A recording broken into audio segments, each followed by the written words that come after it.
Can everybody please be seated? And I think we're trying to arrange chairs for the people who are standing.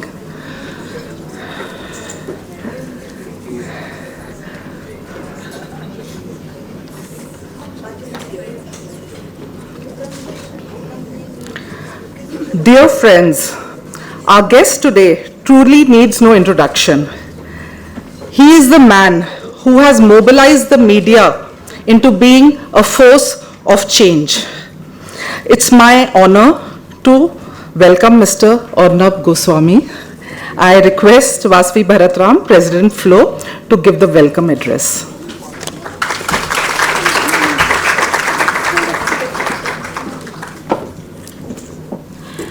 In the words of Arnab Goswami himself, no truth is ugly enough to be disguised and no exposure is dangerous enough not to be pursued. Good morning, ladies and gentlemen, my friends and students. It is my honor and privilege to welcome to Flow today none other than India's most fearless and relentless journalist, Arnab Goswami, the man known globally for his powerful rhetoric, the nation wants to know. May I request Anjana Somani ji, past president of Flow, to present Arnab with a small token of our appreciation.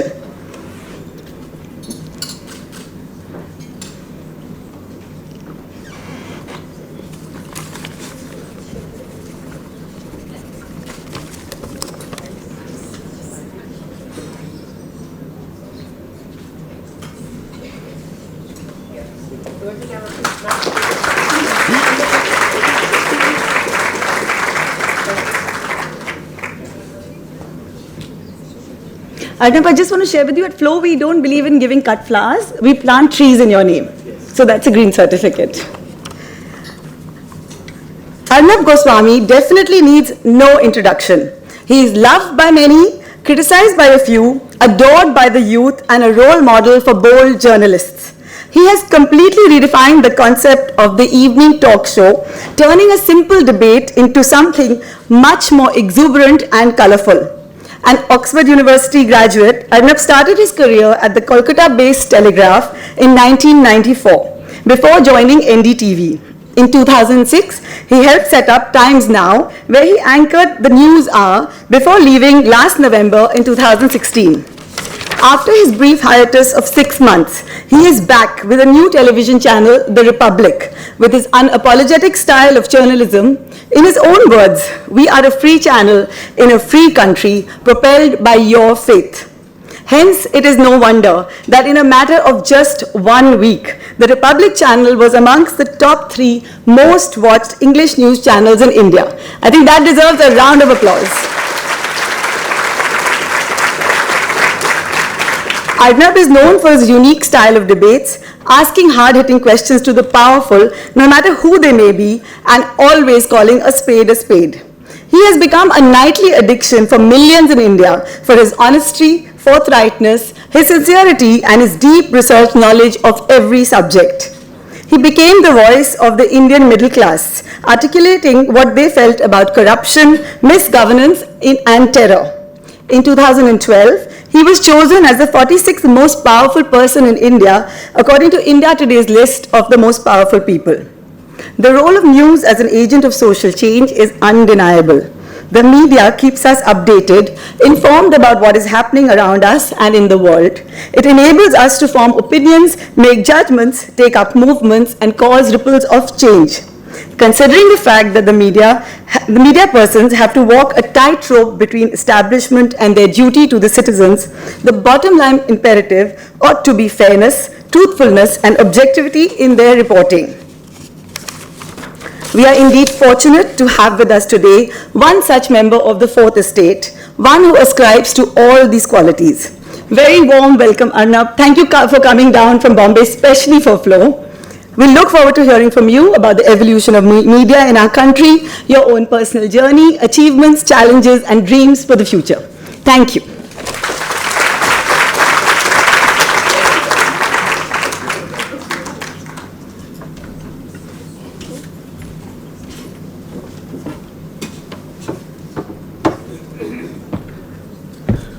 Thank you, Vasvi, for that wonderful, warm introduction. And thank you, Poonam, for having me here. And I can see a few other men who have gate crashed the event, including my friend right there in front. Well, it's wonderful to be with you among FICCI Flow. I began by saying that I was in the run-up to the launch of Republic. I was at another FICCI Flow event, and it was in Chennai. And I had spoken my heart out then about what I felt could be done in the Indian media, which had still not been done. It was a wonderful reception, great chat, very provocative questions.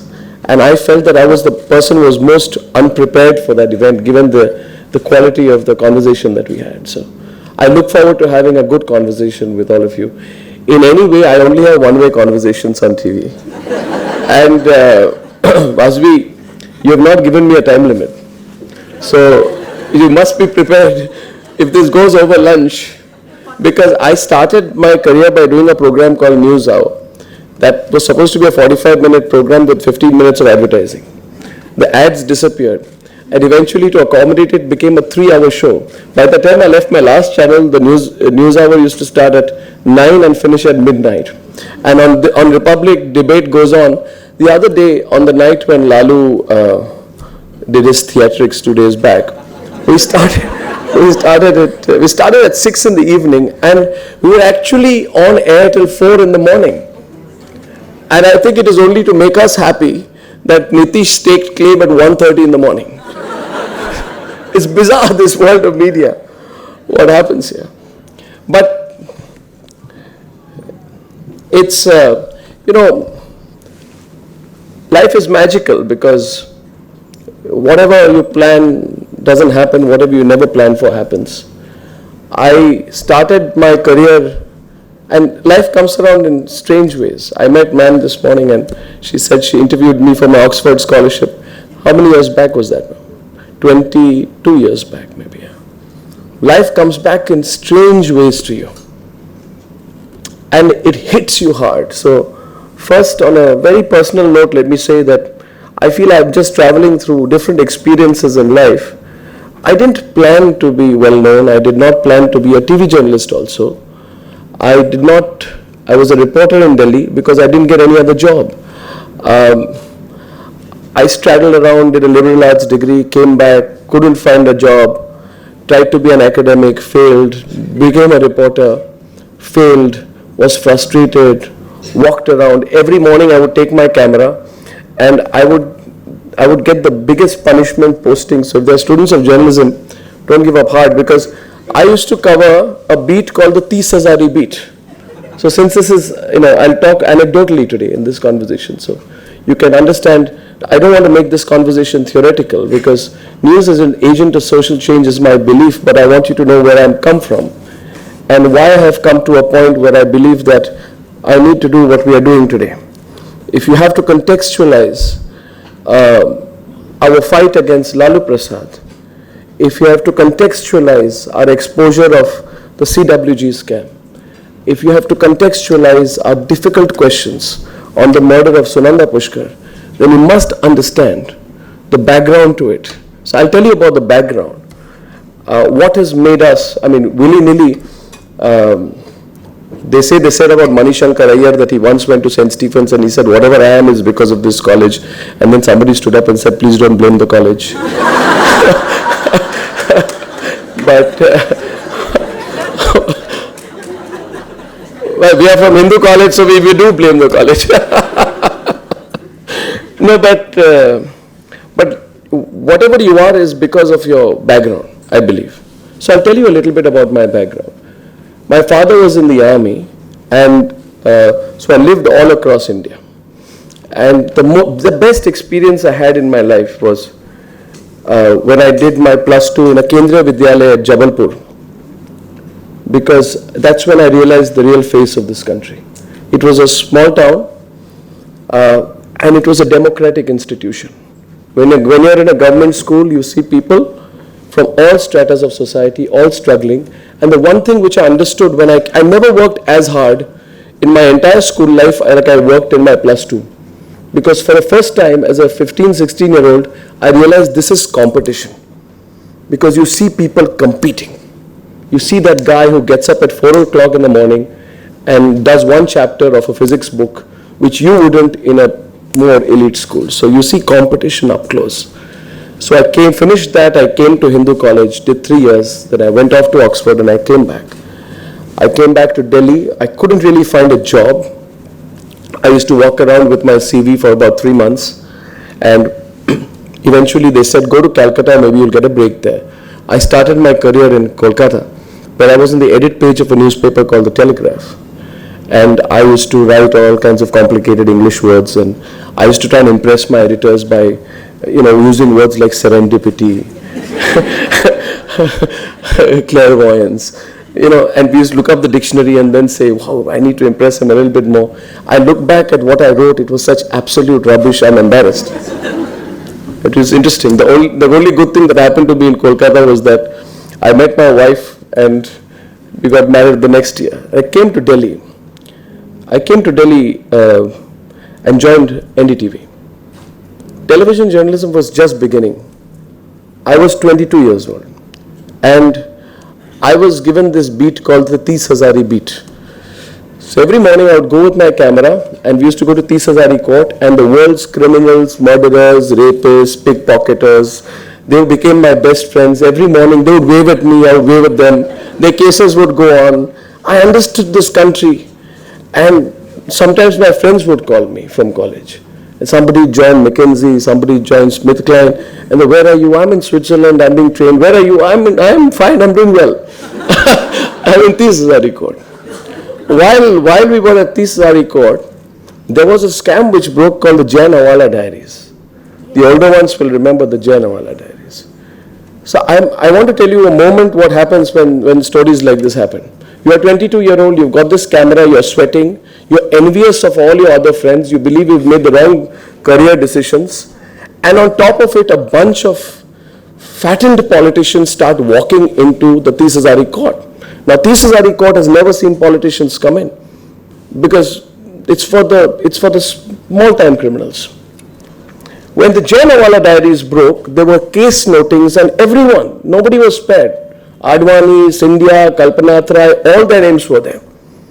And we were the TV journalists who would ask, when that person, the politician is coming in and he's already in a bad mood and he's angry and upset at this humiliation that he's going through. The newspapers are mentioning them as the epicenter of corruption has become the word in India for the first time. Corruption, which we lived with. From 1947 till 1996, nobody thought about corruption. Bofors came and went, VP Singh came and went, everyone forgot about it. Suddenly corruption became the issue. And then as these politicians enter, a 22-year-old reporter with a camera lunges at him and asks the most impossible question, which is, how are you feeling today, sir? How are you feeling today? The guy would swat us around like flies, and then the person would come back. We would be angrier. The politician was angry because he was being subjected to this. We were angrier because we were on the 30 Hazari beat. And the better guys were on the foreign ministry beat. So we would ask the question a second time, so how are you feeling now after a 3-hour court appearance? And we would be beaten up. I'm telling you, we would be beaten up. We would be swatted like flies. The Delhi police would be on us. And every day there was a lathi charge. And every day we used to come back. And so this happened for almost 1 month. And eventually, everybody began talking about a scam called the Jain Hawala diaries. It was the first time we were experiencing corruption.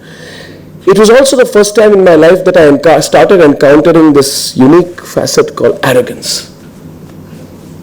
Arrogance is something which I hate. I was taught up to be humble. I don't know what I've become now. Off air, I'm humble, I guess. You can't when you're dealing with these guys. You try standing next to Sambit Patra every night and be humble. Arrogance is different. Arrogance is when you are doing your job and you are humiliated. So I remember these were the time when the governments would change. I.K. Gujral became Prime Minister. And H.D. Devegowda came up from nowhere and became Prime Minister. And a person called Ramakant Kalap from Goa single MP party and became a law minister. And outside gate number 4 in Parliament, I once asked him a slightly inconvenient question. By the time I came back to office, all hell had broken loose. All hell had broken loose. And I was treated like I was told to go straight up to the big man's room. And I didn't know what I did. I was told, leave your camera, leave your iCard, leave everything behind right now and go right up there because somebody wants to meet you. So I went in. The big man says, what have you done? I said, sir, I've done nothing. How could you have asked a question like that? I said, but that's the relevant question to ask. No, but you don't talk like that. He's the law minister of India. You guys cannot be let loose like this. And believe me, I had asked nothing unique. Maybe 100th of what I would ask today. I was told, you must go back and apologize. So you go back, and I'm turning the clock back today. You are 24, 25 years old. You need to pay your rent. So you have to go back and apologize. So I remember going face to face with the law minister. And I said, sir, I don't know, but you brought me back. I had been told to apologize. So for whatever it is worth, I apologize. And I went back outside the room. I've never felt more sad or more crushed in my life. You know, I have never done a course in journalism. I could have been in any other profession. But when that happens to you when you're 24, 25, and you look back and you ask yourself, why did I become a journalist in the first place? And you go back to the core, and behind every person, any career, there's always a core. And my core was that when I entered college at the age of 17, Hindu college, I remember the first day when I entered college. It was the strangest experience of my life. My uncle was the law minister of India.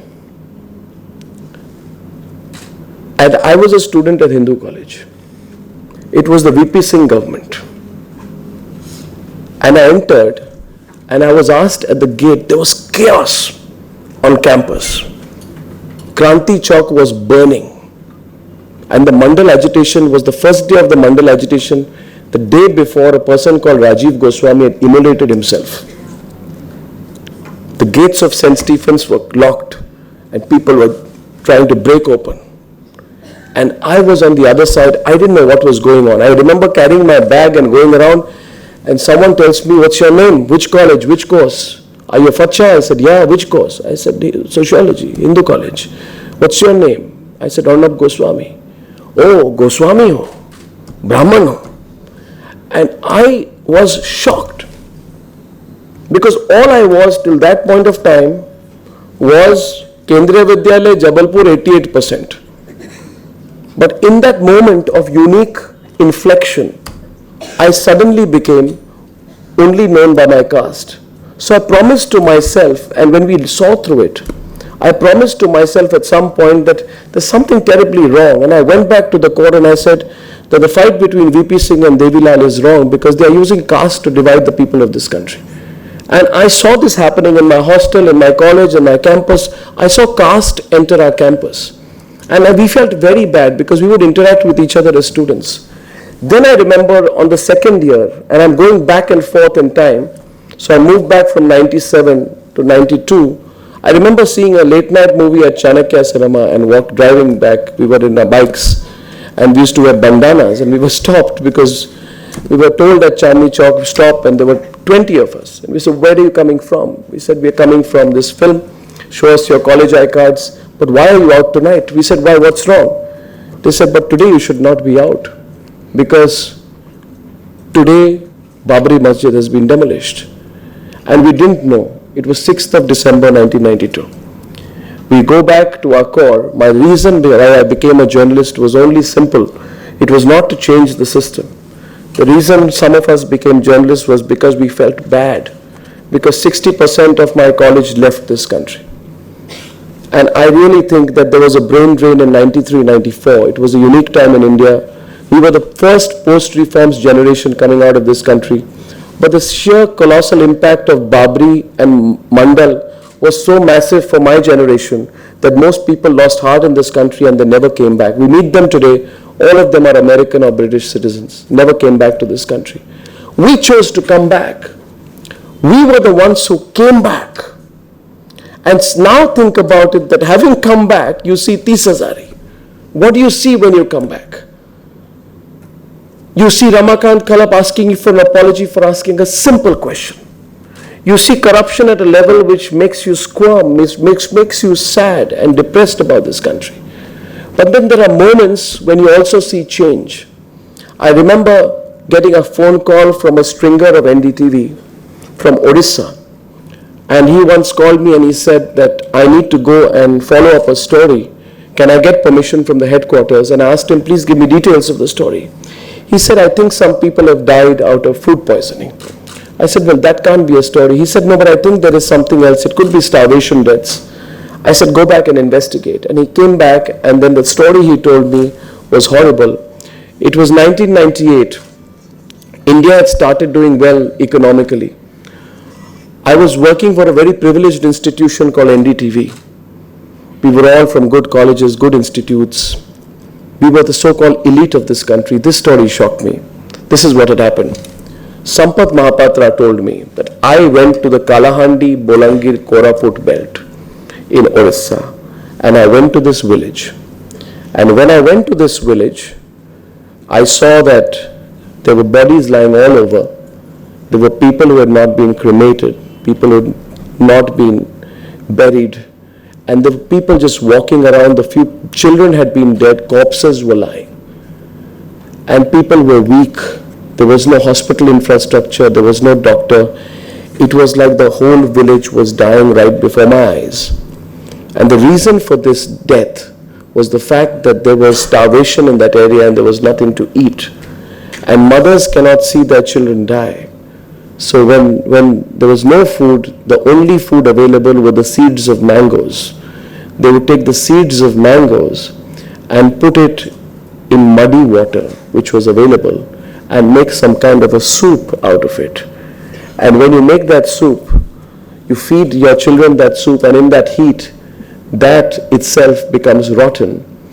But a mother cannot see her child die out of starvation, so they would feed that rotten mango soup to the children and to themselves. So they were poisoning themselves to death to avoid the pangs of starvation. It's not a pleasant story. And 24 people had died in that village, 20 or 24, I don't know the exact number. Horrified me, made me angry. I couldn't sleep all night. I was doing a job between the desk and reporting at that time. So late evening I would do work on the news desk, in the morning I would go out and report. It just haunted me. And I remember going to the Unitic editing suite with the tape, and I kept rolling, that time I kept rolling the tape back and forth, back and forth, back and forth. I kept listening, I kept looking at the tape. I wasn't even crying, I was just destroyed. And I felt that what the hell did I ever join this profession for? If this is happening right before me, we say media should be an agent of change. This is also what I learned. So I got very angry, and I went next day determined to ask a question in Parliament. And luck would have it, the Food and Civil Supplies Minister of the government walked up gate number 1. And I had everyone shouted, "Pakdo, pakdo, pakdo." I remember the horns. And we ran for him. And the security, there was a barricade. I moved past the security, went under, and I stood there right in front of him. Gate number 1 of Parliament, the same Parliament which Modi, prayed at the steps of when he became Prime Minister. And I told him, I was holding myself like this, stopping him from coming, and I said, this is what happened. I was trying to speak fast in Hindi. I told him, ye hua, aap kuch boliye. And this fellow told me, कि आप किस तरह की media हो? सवाल पूछना नहीं आता? इस देश में इतने सैकड़ों लोगों में 10-20 लोग मर जाते हैं और इसका बात का बतंगड़ बनाते हैं. This were his words. Shouted at me. And something in me snapped that day. Just snapped. I was frozen. I could not. The greatest shame in my life is that I could not confront him. Those were not the days when you would confront politicians. Because you see, we were doing programs for the state broadcaster called Doordarshan. And stories were sanitized and edited even before they went on air. So I went back and I said that somewhere I believe, I started writing a script when I went back. And I couldn't write it. Because script, you can't, some things you have to let the tape speak for itself. You have to let the visual speak, if you know what I mean. So I said I can't write a script, but I also wanted to avoid the pre-screening. There was always a pre-screening of the tape that went on, and I knew that if this soundbite goes, they will take it, edit it out. So I deviously went up to the 5th floor of the organization, chose to edit in the farthest editing suite. I remember the day Pranay was waiting downstairs in the 1st floor, and I used to be the guy with the first edits. That day I never came down. I waited and waited and waited. I was looking at my watch and people are coming up twice and they're saying, boss is asking, boss, where is the story? I said, tell boss, 5 minutes, 2 minutes, 5 minutes, 2 minutes, 1 minute.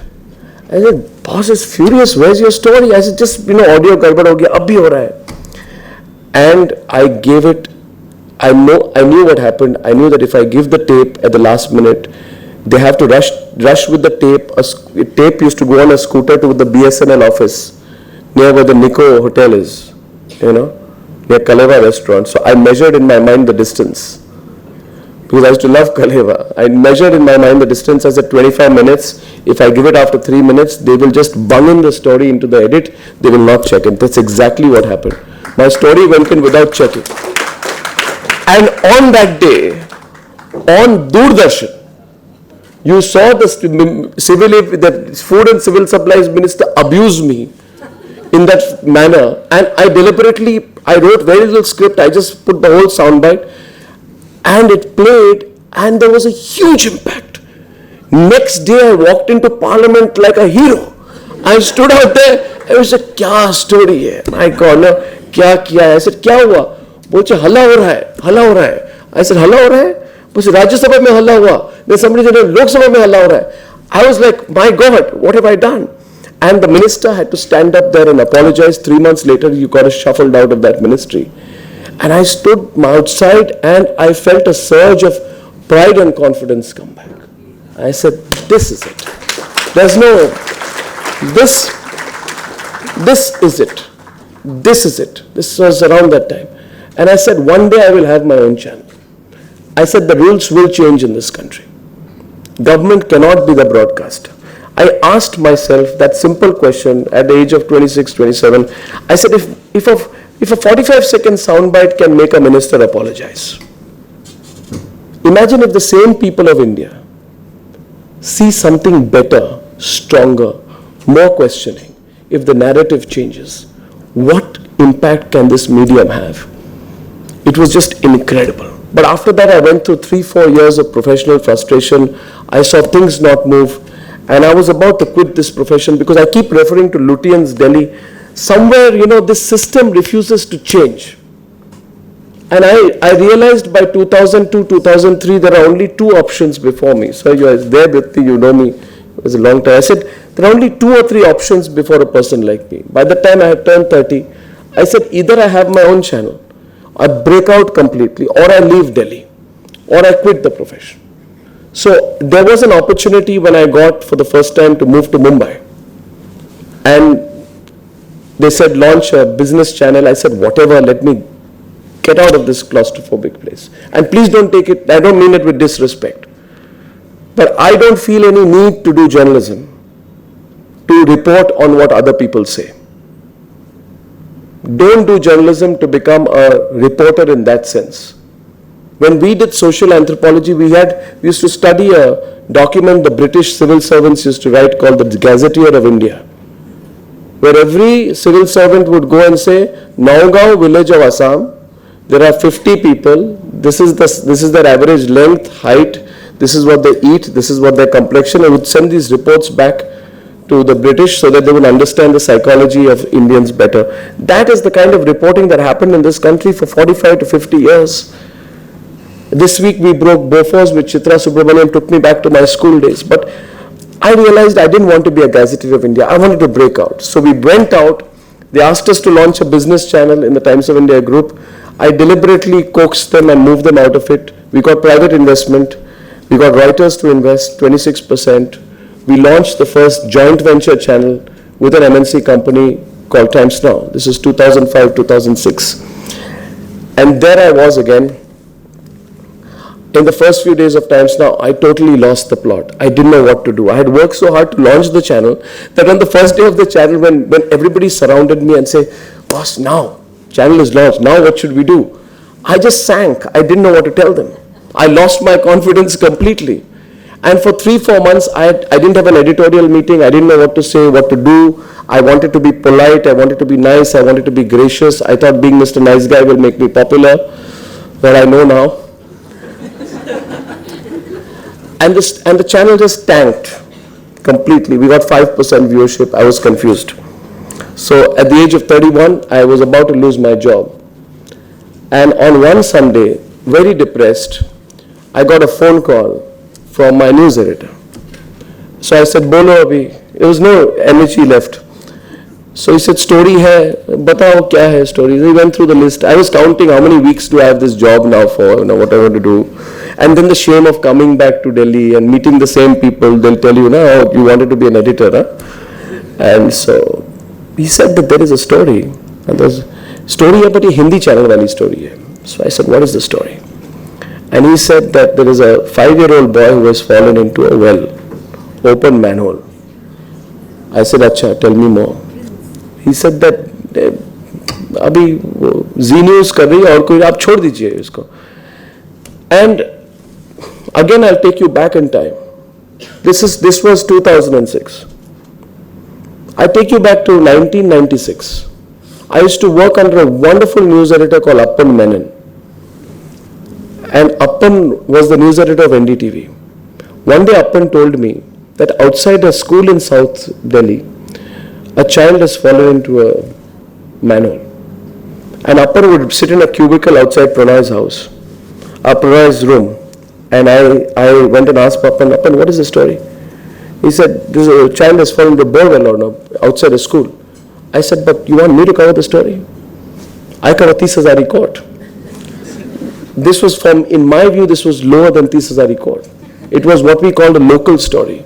And Appan was horrified and he fought with me and he said, one day you will realize that the story of a child falling into a borewell that is supposed to be covered by the government is a bigger story than the multiple of all the stories that you want to do, Arnab. I disagreed with him. I didn't do the story. Now take me back 10 years. Appan died after 2 months after that. And the massive guilt I had in my mind, plus a sense of, I don't know, a gut feeling that maybe Appan was right. I went to the office, I drove myself and I brought everyone together and I started seeing the pictures and the feed was coming and I went back and forth on that tape and I just saw the parents of the child standing alone outside. There was a borewell which was open and there was nobody to help them. And that day we decided to do the first time we did what we call interactivity on television. We split the screen for the first time. We asked the question for the first time. We opened the phone lines for the first time. And we asked a question. Will India save Prince? And the question was, is Prince's ordeal a symbol of government apathy? Because that was supposed to be covered by the government. I know that there will be journalists who will come and tell you great things about journalism and great theories. I disagree with all of them. There is no journalism if there is no heart. And that day, Prince evoked a sentiment in my heart. For 4 days, we did that story on Prince. 4 days non-stop. At the end of 4 days, everybody in India was talking about Prince. His hand would move a little bit and everybody would say, Prince is alive. It's like the nation heaved a collective sigh of relief each time they felt Prince had not died. And in that boy's fight to survive, everybody saw a deep symbolism about what was happening in our country. Suddenly, the phone calls were flooding the office, people were calling, and we dropped every other story. We got consumed with the story ourselves completely. And by the end of the third day, I remember at night at about 10 o'clock, Jawan from the military engineer service, the Prince was brought out. And we didn't know whether he was alive or dead. He was wrapped up in cloth, and then he was just taken away for medical checkup. And there was frozen silence. There was no commentary going on at all in our newsroom. And we didn't know what to say, because when you cover a story like that for 3 days, you begin to palpitate at a moment like that. And as a parent, I was looking at the story through a parent's eyes by this time. Prince could be anyone's son or daughter. And when we launched Times Now, we had said, what should be the tagline of this channel? We said it should be Feel the News. And says, can you visualize, can you visualize? So in a creative meeting with the ad agency, they said, visualize, visualize, visualize. What is the visualization of Feel the News?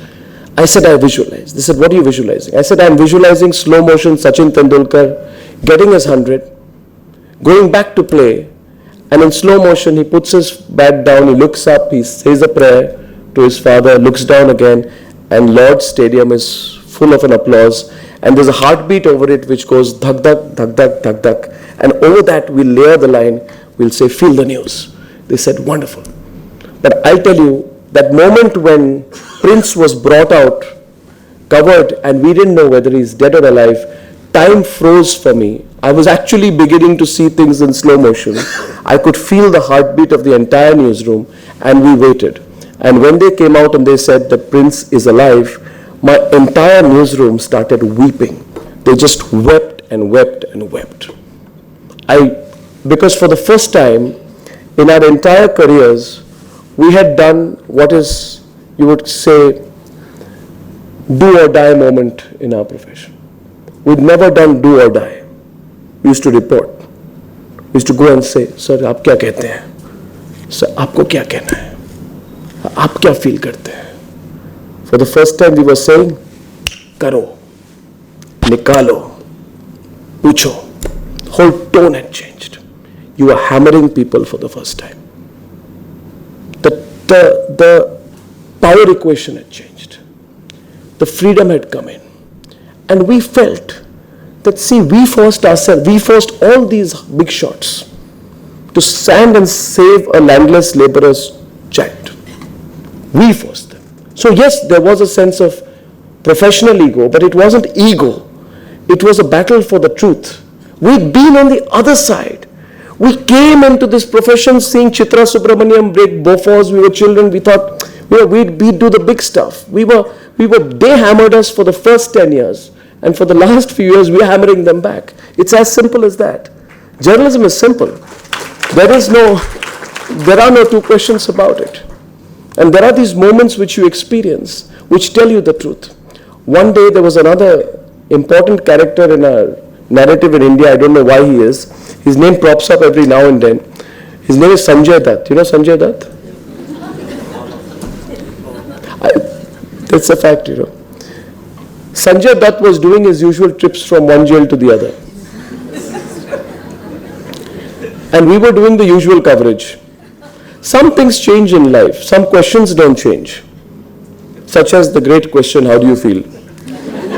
So, by that time, television had evolved. And I was in the ratings battle. As we said, just go through my own experiences and tell you about my life story. By this time, I was in a ratings battle. I was under attack. The Lutyens media was attacking me back. And I was covering Sanjay Dutt because I thought Sanjay Dutt would get me terrific ratings.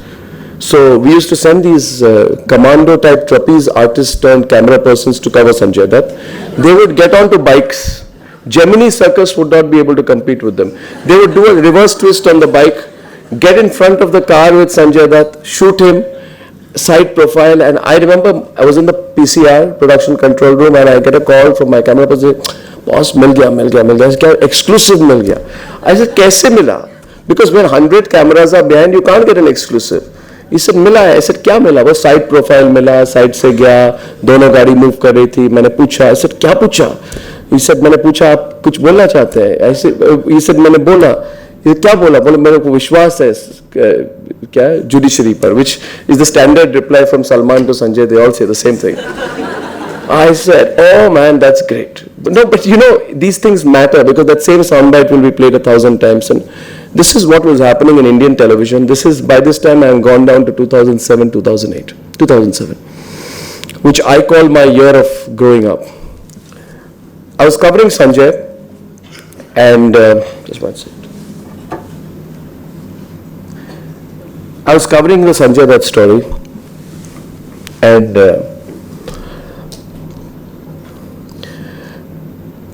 I came back to the room and there was a phone call. And there's a person who calls me and he says that, "Is that Arnab?" I said, "Yes." And this person says that, "I want to say something to you." I said, "So who are you?" He said, "I'm so and so, I'm calling from Bangalore." I said, "Okay." He said, "I've followed you for the last 10, 15 years, but I called you to say that after today, I will never watch you again. I'll never watch any channel again." And I was quite stunned because you receive a call like that. I said, "Why?" He said, "My best friend, Colonel Vasant Venugopal, at the age of 42, he martyred himself. He died fighting terrorists in Kupwara. His body came back today."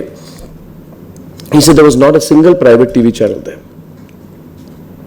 And I felt very sad about it. I went back and found out that Vasant Venugopal from 5 Maratha Light Infantry had died in hand-to-hand combat leading the soldiers. He killed 4 terrorists. He was giving covering fire for his Jawans, and he got killed in the gunfire that ensued. And we had not covered him. So I felt extremely embarrassed about it. Thank you. I felt very embarrassed about it.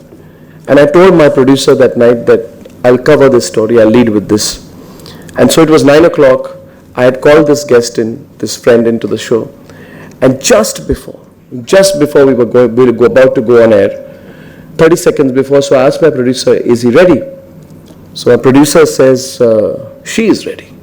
So I said, "She," but it was his friend who called me. The producer said that, "No, there's been a change of plans. We just got a call that Colonel Vasant Venugopal's wife wants to come on the program." I lapsed into, I didn't know what to do, because what do you ask a lady who's cremated her husband 5 hours back? Why has she come on your program? Is she going to shout at you? And if she shouts at you, you have every reason to be shouted at, because you were covering Sanjay Dutt in the morning. But why has she come? What am I going to ask? And what is she going to say? And I remember when Subhashini Vasant spoke, and she spoke for about 15 minutes. She was so graceful. She spoke about being a martyr's wife. She spoke about her children. She spoke about how proud she was that her husband had given up his life fighting for the country. And she spoke her heart out. I stood there and I just listened to her.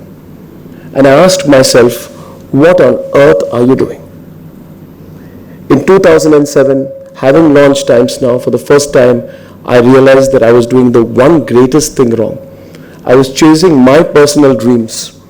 I had forgotten what I was in 1998. In 1998, I wanted to do the journalism of impact. As a 25-year-old, I wanted to stand outside Parliament and I wanted to shake things up. In 2007, I was doing Sanjay Dutt. So something broke at that moment in 2007, and I have never looked back since. Since then, I only believe in asking the straight and simple question. About 1 month before 26/11 happened, there were 4 terrorists who had got in from the LOC from Jammu. They had entered into India, and they shot at the gate of an army camp. The army shot them back. They got flustered. They went into an auto rickshaw, and somewhere near Jammu, they went around and around in circles, and they suddenly entered a small colony where in an independent house, 2 mothers were teaching their 4 children. And they entered the house, and they took these 4 children and 2 mothers as captive. This was a live television drama that was going on, and I had a Pakistani panelist, and he was going round and round and round and round in circles. And again I asked him, eventually when I ran out of questions, I asked him, "But sir, tell me, is that person, is that Lashkar terrorist who is holding 6 people, 4 Indian children and 2 Indian women hostage, is that person a coward?" And the person said, "What kind of a question is that?" I said, "But is that person a coward?" And he kept saying, "What, is this a way to ask questions?"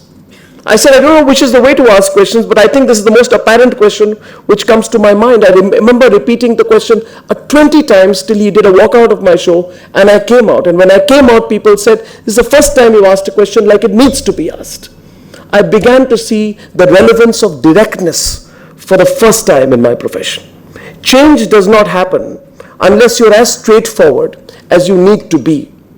The lessons you learn are through your own experiences. When 26/11 happened, when the shots were fired for the first time, and I went in for 4 days when we covered, I did a 104-hour non-stop broadcast. And in the middle of that broadcast on the second day, they took off our channel in Mumbai. They wanted to stop the coverage of 26/11. The power equations had changed. I called Anand Sharma and I just told him, put it back. Put it back, because if you don't put it back, Mr. Sharma, I'm going to go out there and use every available medium to say that I'm being censored. Within 15 minutes, we were put back. I began to feel the power equation change even more. I now wanted to push the boundaries. Each time you push the boundaries, a lesson comes up in your life, and you begin to learn that you can push it just a little bit more. And that's for journalism students, I'd say this, there is no end. You have to keep hitting. When I met Julian Assange, before he went to the Ecuador embassy, we met and we went through each other's stories, and I asked him at the end of it, Julian, do you have any message for me? And he said that at that time Julian was fighting the CIA, fighting everyone. WikiLeaks had become big. He said to me, don't stop hitting, because the day you stop hitting, they're going to get you. That's one lesson that I can tell each one of you as well. Don't stop hitting in whatever you do, because the day you stop hitting in journalism, they're going to get you. In 2008, the greatest lesson in my life came on a morning when my son used to get up in the morning, and I don't know why 7-year-olds watch test matches. He used to watch a test match for 5 days. And he used to get up, it was happening in Australia. He would get up at 4:30 and watch a test match. It was insane. And one morning we were in Guwahati, I was about to take the flight to Mumbai. And my son got up, I was bleary-eyed, we were going to the airport.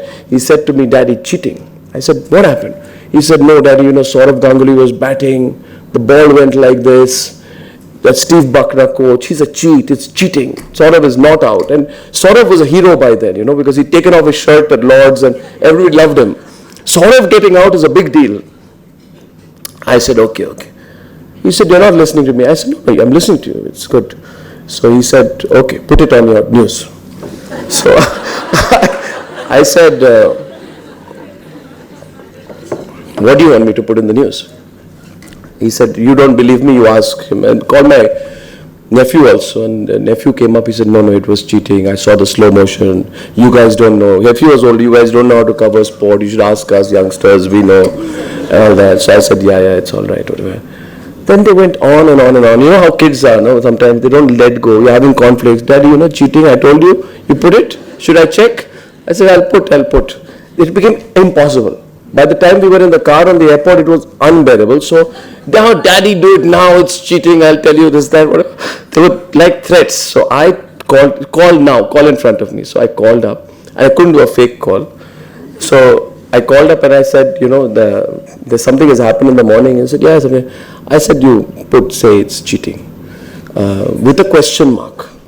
Just put a question mark on it. He said, no, ask the people whether they think it's cheating. I said, okay, split the screen, ask the question. No, tell people to tweet. I said, what is Twitter? I didn't know Twitter then. Tell people to tweet, tell people to write, tell people to email. I said, okay, do all of that, just put a question mark and all that. And I took off from Guwahati. Guwahati to Mumbai, 3-hour flight. By the time I landed in Mumbai, I had 66 missed calls from the cricket board. Everybody had gone mad, including Rajiv Shukla. And he said, ye kya kar diya? Ye to hota nahi hai? I said, kya kiya? I had not even seen my channel. All I had come is under pressure from the kids. So I said, kya kiya? He said, no, aise baat nahi karte hain. But I said, no, abhi dekhta hu main. I went and wanted to do damage control, but by now the domino effect of television is such that every channel began to do the same thing. People had gone mad. This was the start of a series which was later known as Monkey Gate. You remember the Monkey Gate series? Because after that everything was seen through stilted eyes. Bhaji goes out, racism. So everything was cheating. For 1 month, India discussed Monkeygate. Why am I telling this in the context of a larger subject of news, the subject of social change? What I learned through the question of asking the Pakistani panelists, is this cowardice? And whether a child puts it straightforward way, cheating, is that the directness of the question is what the people want. People want you to speak like them. People don't want you to speak like journalists. And the problem with journalists are, as they become older and get more grey hair, they begin to take themselves very seriously. And so they start using words like serendipity and clairvoyance. If you watched English news television in 2006, believe me, you would need a dictionary to see it. It was so complicated. It was about swings and polls and statistical analysis and this and that, and it did not connect with the people. So we needed a breakthrough moment. For us, the breakthrough moment, I think, was 26/11. By now, we had tasted blood. And then one day, a paper came in my hands, which was just one piece of paper, which was written Her Majesty's Government of Her Highness Great Britain Government, etc., Department of Treasury. There were 3 paragraphs that a group of Indians came for the opening ceremony of the Commonwealth Games. They seem to have done some accountancy problem. British are very polite, they don't say bribes and all that. There seems to be a sort of some accountancy issues related to them, and a figure of £225,000 needs to be explained. This money has been given to a car company. So the British were baffled. You've come to organize the opening ceremony of the Commonwealth Games. Why have you given a taxi company somewhere in London £225,000? They didn't realize this standard Indian practice. Give the money to a taxi company and take back the money in rupees. So I had this piece of paper, it was $225,000. But we'd mastered the art of hype. So we sat down and we said, we'll do this story today and we'll call it something. So somebody said, what will you call it? And never known for understatement, I decided to call it the Commonwealth Games scam. I had no papers. I'm sorry. I had absolutely no papers with me. All I had was this small amount of money which runs into a few lakhs. But I was always told, I'm an army kid, I was told, never, everything in life you may lose. Don't lose your confidence. So say Commonwealth Games scam.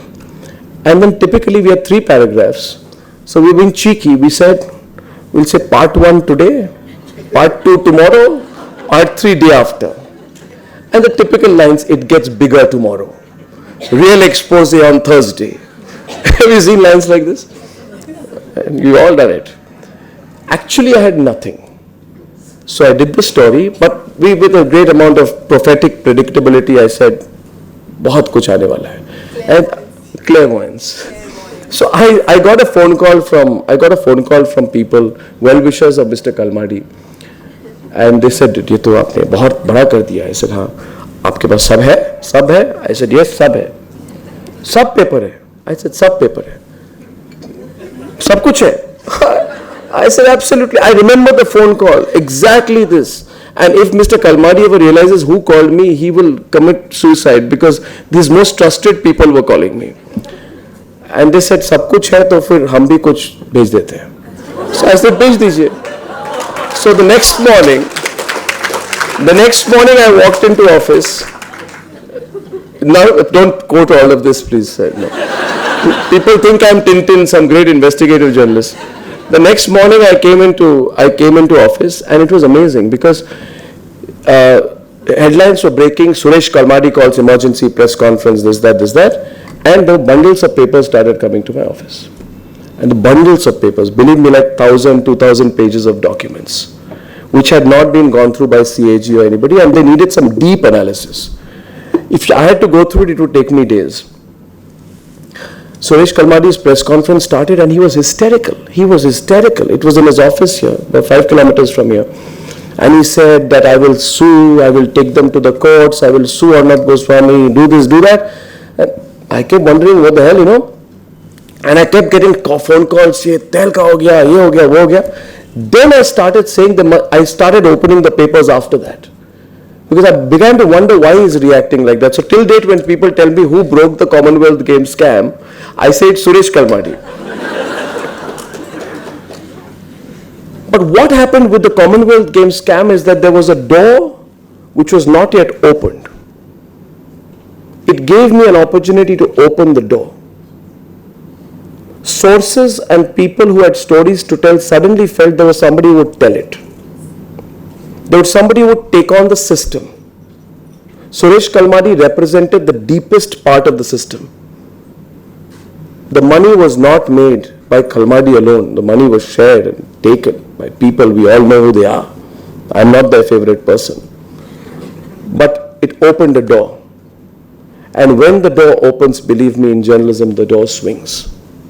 I can never forget the 6 months that followed. I'm not the greatest investigative journalist. But what I had at that point of time was that I lost all fear. Papers came to me. You remember the Adarsh Kargil scam, Kargil for profit, Adarsh scam. There was the 2G scam. Asir Vatam, who comes on my program, gave me the papers. There was the Aircel Maxis scam. There was another scam which involved ISRO. That time they told me, don't, you're going too far. ISRO is a holy cow. Don't touch the space scientists. I said, how can you not touch? When the levels of clearances of finance, each person at each level is the same person. So the same person clears the amount, then moves up to he's the CEO, he clears the amount. The CEO is also on the board of directors, he clears it. He's also on the Space Commission, he clears it. Right up to PMO, it's the same person. So one person is sitting and moving from one desk to the other and clearing all the money, and large amounts of spectrum of this country are being given. I began to understand papers, money, transactions. I didn't understand these things. And for 6 months, there was an overwhelming surge around one issue in this country once again, which was called corruption. This is much before a marketing genius called Arvind Kejriwal came in. He did nothing. He did nothing. He's the biggest fraud. He says, I'm just saying it openly, but I'm saying it because I told Arvind this. I said, what did you do? We broke the scams. You came in with a slogan, you called it India against corruption. We covered you, but what was your contribution to the fight against corruption? Where were you when we were getting the threats? Where were you when we were being taken to the cleaners, when the politicians took us on, when they said you'll lose your jobs, we'll take you down, we'll shoot you, you won't be around, we'll finish you off, because it's not nice. When this happens, when things happen in a rush, it's no longer small games.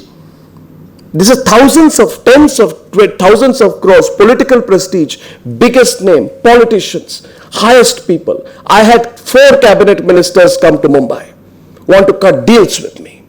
A case was filed against me for hundreds of crores of rupees. A minister would fly the next day and say, oh, poor you, you're going to lose your job, your owners will lose, faith in you, there's going to be so much pressure on you.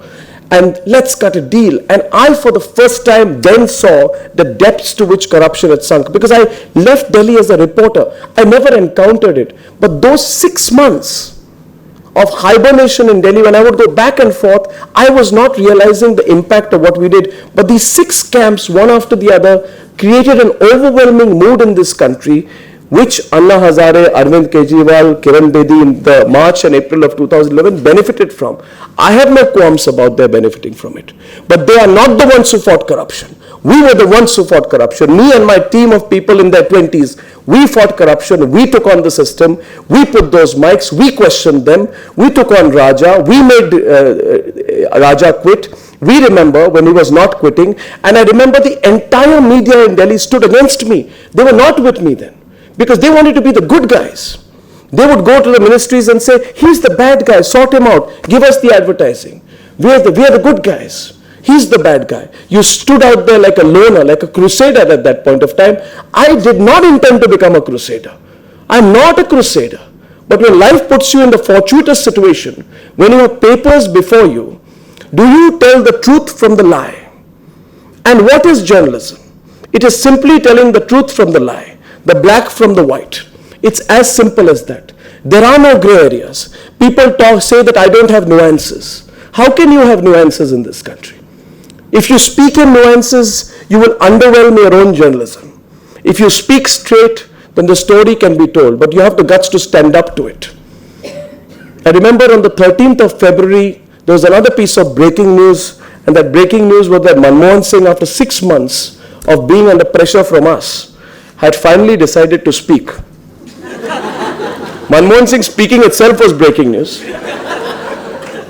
But he was speaking, and what was most shocking and horrifying for all of us is that he had decided to go live. And worst of all, I got a letter from Racecourse Road saying, "You are hereby invited." In my life, I have never been inside the Prime Minister's house. I was invited. My hands were shaking. I said, "What the hell?" And I remember I entered. I had broken 6 camps, and they told me, "Tum mat jao. They don't like you." I said, "But only the editor is invited." And I was struggling. What questions should I ask? I had 26 questions. And just before going in, I told someone that, "Tell me exactly which of these should I pick up. Should I pick up 2G, Srinivas, ISRO? Which will be the most high impact question?" They said, "You just be yourself." I said, "Fine." I remember going in. There were 14 to 15 editors in the room. As I entered the room, one media owner proprietor tells me, "Oh, so you've joined the high table." I didn't know what that was, but apparently in Delhi there is a high table of journalism, where big people sit with big people and talk about big things. And I was the disruptor. I remember Pranay was sitting there, Pranay, all of them. And I was number 13 in sequence to ask the question. I saw the unraveling of Indian journalism before me that day. Because there was no question. Everybody was advising the Prime Minister. Everybody was great. Everybody was intellectual. I was the most unlearned, unreformed person around. Somebody said, "Mr. Prime Minister, this year the monsoons have been a little down. This much less in agricultural production. I think you should focus on these areas." The Prime Minister would say, "Very, very good idea, excellent idea. Please take note." And this conversation went on, and somebody gave advice on economy, foreign policy. It was so convivial that it was shocking. Not one of them asked a question. Go back and see the tape. Not one of them asked a question on corruption. The country was burning on corruption. This is 6 weeks before Anna came into the fore. Every television channel was talking about corruption. In that room in Racecourse Road, there was not a single question on corruption. It was as if they were on a different planet.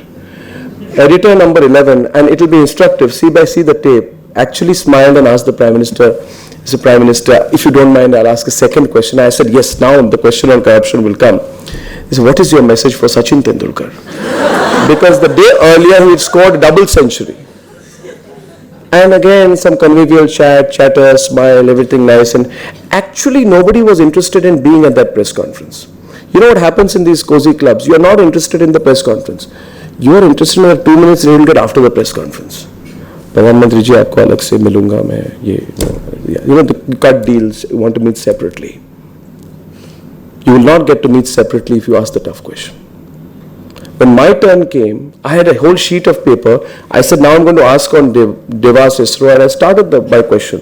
And Harish Khare was the media advisor to Manmohan Singh, and he said that he stopped me and he said, "You cannot do an inquisition of the Prime Minister." This was all going live. And I said, "I need to ask the question."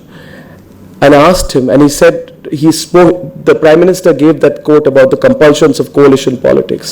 I followed up with the third question, that you can compromise with anything, but you can't compromise with corruption. And the Prime Minister was cornered at that point of time. He didn't know what to do. He was looking at me. He couldn't avoid me.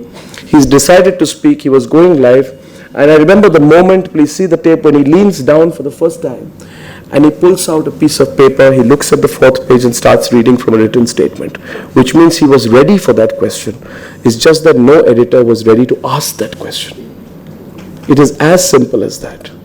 When I'm telling you this, when you talk about news being an agent of social change, news is an agent of social change if you think that you can take it to the finishing line. There is no story that is a story if you can't finish it. 81 days back, we launched Republic. And we launched Republic with a series of tapes which showed a conversation between a convict called Muhammad Shahabuddin, a man so devilish and evil that when people speak out against him, he drowns them in acid. What you would see as the Mocambo actually exists. He drowns his victims in acid. And this man was having a conversation instructing Lalu Prasad what to do, which police officials to transfer and what to do. On the phone, he's sitting in the jail and calling the chief minister, or whatever he is, one of the coalition members, and telling them that you do this to the SP, the DIG is not listening to me. It's a very happy conversation going on between them. I know that Lalu tried to put pressure on us, but day before yesterday, we took it to the finishing line. We didn't give up. We did 11 exposés after it. I predict today we'll take the Sunanda Pushkar case to the finishing line too. Whether it's a story of crime, whether it is a story of corruption, whether it is a series of scams, or whether it's simply a human interest story, I feel the only point in doing a story today is if you take it absolutely to the finishing line. This country is full of stories, and there are many things to be told. I took you back to 2014. I had a fantastic time after that. We broke a series of stories, and then one day I decided that I had to break out and launch a new channel. And we sat down and we called it Republic. For me, news as an agent of social change is simply this. When you can take the most unexpected story and surprise people with the consequences of that story. Not be the gazetteer of India. Not just report. That form of reporting is unfair to the people of this country. Neutrality of that form defiles journalism. You cannot be neutral. You have to take a stand. You cannot be the Wikipedia of media. You must understand that the smallest change can make the greatest difference. And I will end with just one story. There was a film made by Amir Khan. I forgot, it was Amir Khan production called Peoply Life. Now, I feel horrified when people like Amir Khan try to lecture us on journalism.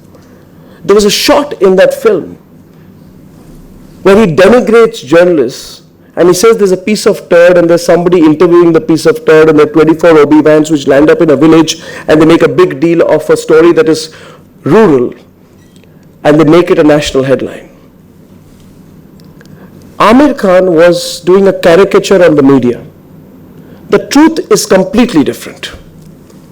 The truth is this story. This is the real story which Amir Khan should be doing a film on. In 2011, 1 year before Nirbhaya,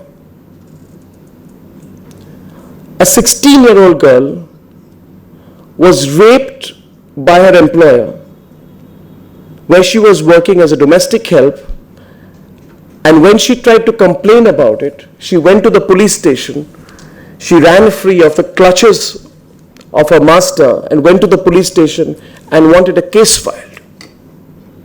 And the person in the police station turned around and said, "Which house are you from?" He said, "I'm from the house of this MLA." He's MLA from the BSP? He said, "Yes." She said, "Yes." He made a phone call to the MLA's brother, and the girl was immediately put in jail. There were 14 cases filed against her, from theft to this to that. She was in jail. Not prevention of authority. The cases were filed against her. So this 16-year-old girl went into jail for complaining against being raped. That's how the system works.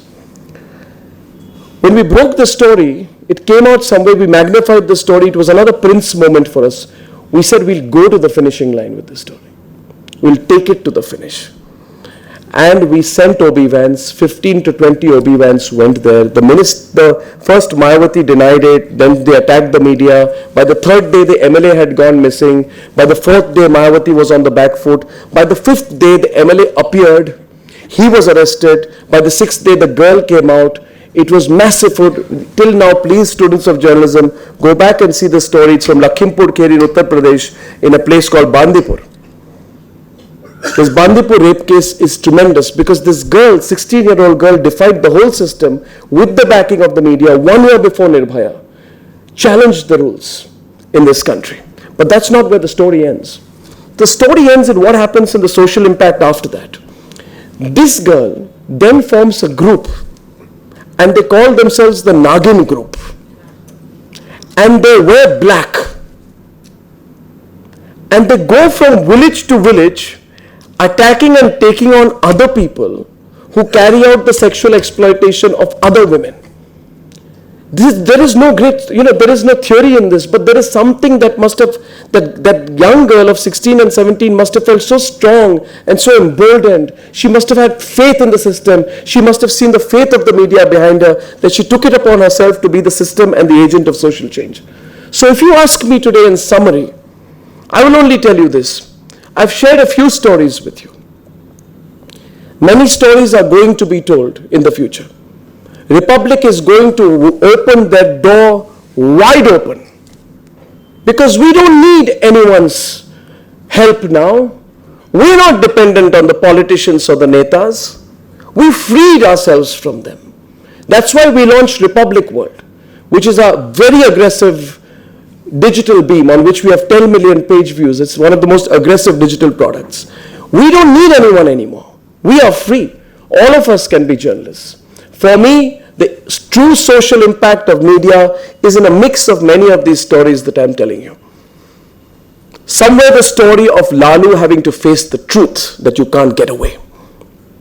Somewhere the story of the fear in people that why are they opening up the Sunanda Pushkar case? Because when I say on night that one night I will reveal the name of the person who put pressure on the director of the forensic department of All India Institute of Medical Sciences, I will reveal the name of the person. I know that person is watching and he knows I'm going to reveal it. He knows that day will come. This is our track record. We don't do anything till we take it to the finishing line. Because we know that the fear was there in Suresh Kalmadi when he faced me in the one-to-one interview. That's when the rules of journalism change. Because we know that we've tasted blood with Raja being forced to quit. Because we know we were the ones, not Arvind Kejriwal, who took on the scamsters and took them open today. And truly I promise to you today, there is for a free media in this country, not any story that cannot be told. The only people who put limitations on the media are the big shots in the media. It's never the young reporter, never the idealistic journalist who comes in. It's the person at the top who's compromised. What did the Meera Radia tapes tell you? That the levels of compromise are easy and quick. When I say Lutyens media, I don't mean the geographical territory of Lutyens media. I mean people who have been compromised. Why did we become journalists? Did we become journalists to become rich? Did we become journalists to become famous? Did we enter this profession to just report blindly on the untruths of other people? Or did we genuinely enter this profession to make a change? We're the post-reforms generation. We actually joined this profession to make a change. And we promise ourselves today that we go back to our core. For me, in 2017, it was about going back to the core. I have gone back 19 years in my career. The day we launched Republic and the day we broke the Lalu story.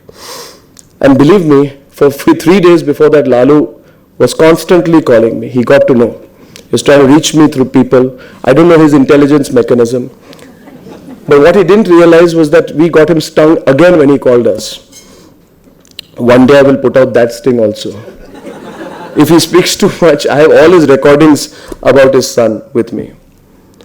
But the truth is beginning to be told. I think we live in a wonderful age. Next 10 years, beautiful time for the media. And not only will we make a change in this country, with your help and support, with friends, with people who care for us, with people like Ashish who believe in us, all of us, we can come together and make a change. We will make this media truly free.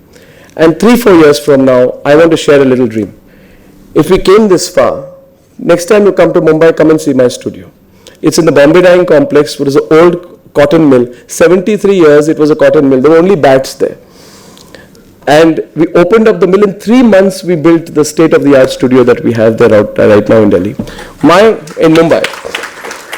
My dream is that by 2020 latest, before I grey too much, by 2020, I want your help, everyone's help.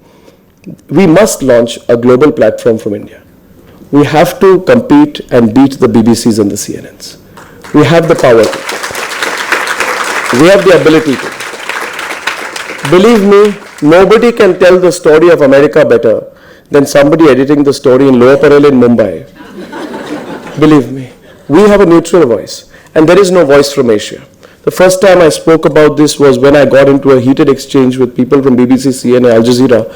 It was in Moscow. We ended up having a big fight on the outlines of a conference. And I told them, I said, we have a higher consumption of media, we have higher awareness of media. But we are a democracy, we speak English, we have technology on our side, and we are a young country. Why can't we make a global impact? Should we or should we not? I'm asking you, should we not have a global platform from India? I think it will happen. I think it will come so far.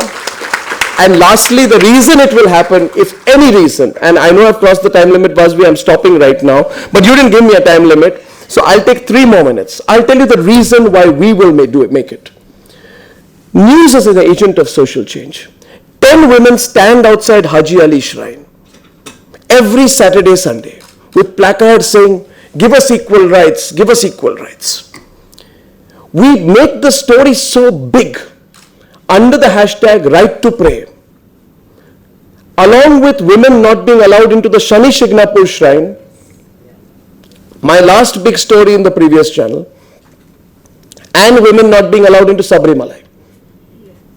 The right to pray. The right to pray movement, which started in January 2016, became so viral and so powerful.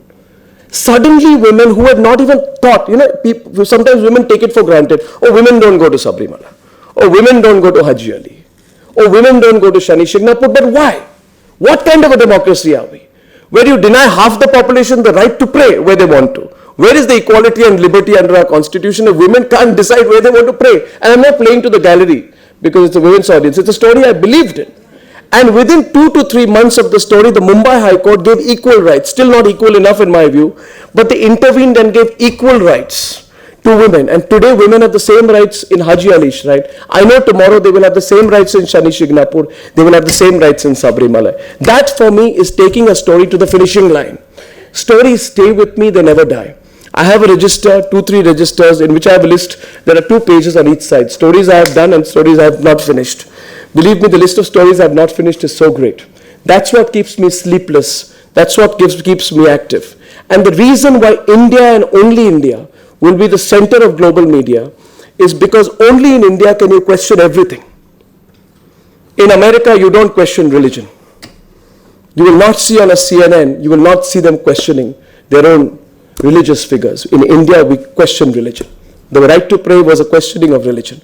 That's incessant spirit to question, along with the feeling that we are a new democracy. And having made the changes that we have lead me to believe the glorious times for the Indian media are still to come. So I'll stop at this point. I thank you very much for calling me. I hope that you will follow what we do. I hope that we will never let you down. But one thing I'll tell you, there is never any self-interest in what we do. For all the people joining me, the one thing we ask them, are you crazy about the news? So you're most welcome to our studios, and I feel very honored, Vasvi and Poonam, that I got the chance to speak to you today. Thank you. You want to take a question?